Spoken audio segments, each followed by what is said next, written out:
Hello, welcome to our seventh video of Pedagogy and AI. These videos are provided by Salto Digital. Now we are focusing on learning tasks in the era of generative AI. Several educational institutions are using traffic-like model as part of teaching responsible use of AI to pupils and students. Here you will see the aims and the themes of these 12 videos. My name is Matt-Leena Laakso. I'm an e-learning and AI in education expert. We are in a situation where something has to change. So there are two questions. Shall we modify the learning assignments and the assessment so that AI is not useful anymore or it cannot be used? And this answers to teachers' biggest fear, are learners cheating when using AI? And the biggest fear of learners is called brain rot. So shall we create new kind of assignments so that AI can be used, but not to replace one own thinking?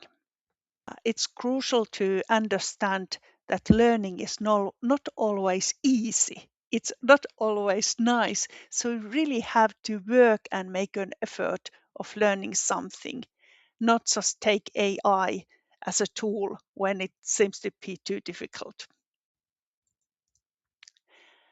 One question is how learners spend their time. Do they spend their time on writing prompts and creating content with AI, or do they mainly use their own brains and think? And when they are using AI, is evaluating and editing the creating content the most crucial thing to do? And which one will we teach? Um, I suggest that you integrate AI into your teaching and be quite open and transparent also on how you are using AI as a teacher. So create a connection where you can speak with your pupils and students about use of AI. You will also learn something when you have this communication. You could, for example, make learners ask questions that the customers in their working life would ask. And then the students would check out the facts and edit them into professional answers. Or you can develop, for example, background stories for patients that the nurses or midwives or doctors will try to solve. Or you can create glossaries to support learning, or you can convert your own content into different formats. You can, for example, use Google Notebook LM for this one. I will introduce that later in this. There are several different kind of traffic light models that are used to guide students of using AI. At least in higher education, students are usually recommended to use AI. It's also a crucial working life skill. It's good to highlight that students are responsible for any output they share that AI has created, and they have checked it out and edited it. The students have to take account to the traffic light for the individual learning assignment, but also the teacher's specific instructions and the school specific instructions. Um, when AI is not allowed, the teacher should let students know why, because understanding that is a crucial part of responsible and ethical use of AI. And students are more likely to follow the rules when they understand the reasoning behind them. So are these traffic-like models explained. You can pause the video if you want to read them, but now I will give you a few examples. With the blue traffic light, when the use of AI is required, could be something like compare real and AI-generated job applications. Which one would you choose? Why? And how can you tell the difference? Or the students could critically evaluate the text they have produced with AI or create a chatbot to support their own learning. And for the red traffic light, when the use of AI is prohibited, it could be something like a learning diary where you write your own reflection, what you have learned, what do you think, how did you study? That's something you cannot outsource to AI. And for the yellow one, use of AI is allowed, but you have to report the tool you have used and how you have used it. So you can use AI, for example, to brainstorm the structure or the perspectives of your essay, or you could check your spelling or add AI generated images.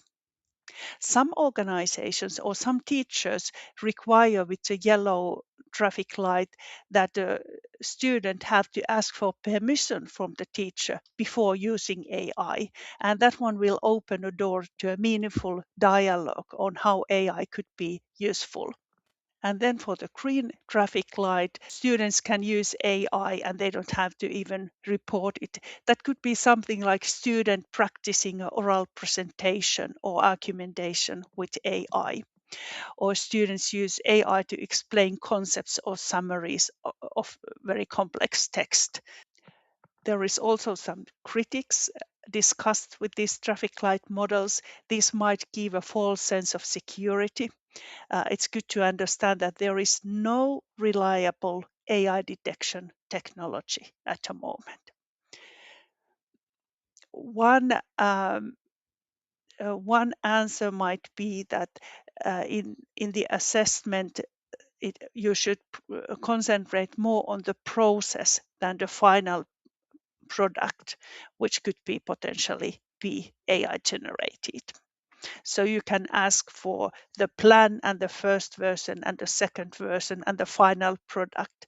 And meanwhile, you could give feedback, but you could also use the feedback from other students to make them the final products better. So in a way, working step by step.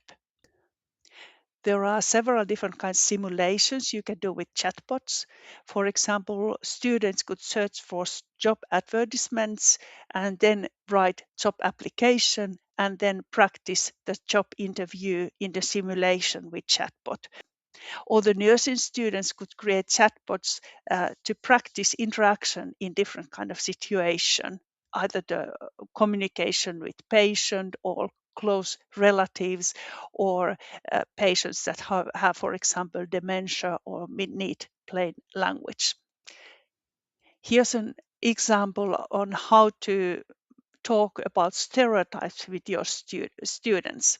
So you could search for videos from this YouTube channel and watch that, and after that generate images and check out if the image generation will repeat the same stereotypes, or compare the images you have generated with image search. And then at the end, you could share your thoughts and discuss why an AI uses stereotypes and do they reflect reality and what harm they could do and how should we deal with stereotypes in general. This is also a very good assignment where students will discuss with AI and they will get to understand how does AI work, what kind of answers it gives you. And one, not the only one, but one way of learning to use AI is using AI and reflecting what benefits and disadvantages did it have. With pupils, you could make them ask questions and let AI to answer, and then you could check the answer. Is it correct? And how can we check it? Which are the reliable sources where we can check this information is correct? And this example is more for higher education students.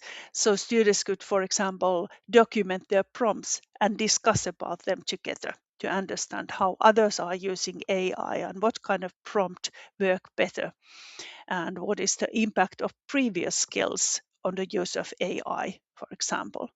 And when you are defining critical skills as one of the learning objectives, that might help also students understand that you really need critical thinking, even though critical thinking is part of all the higher education, but just saying it out loud might help.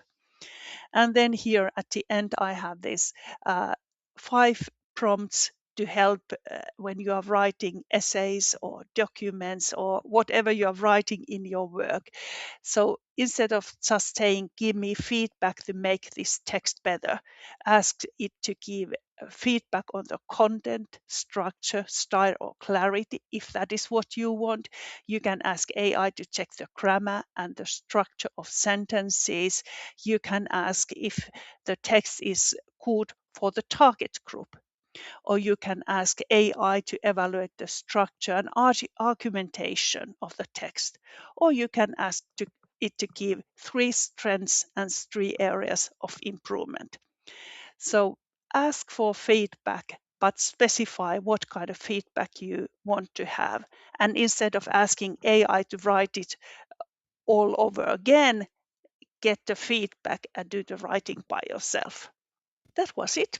And in the next video, I will introduce some AI tools that are designed especially for teachers. Bye bye.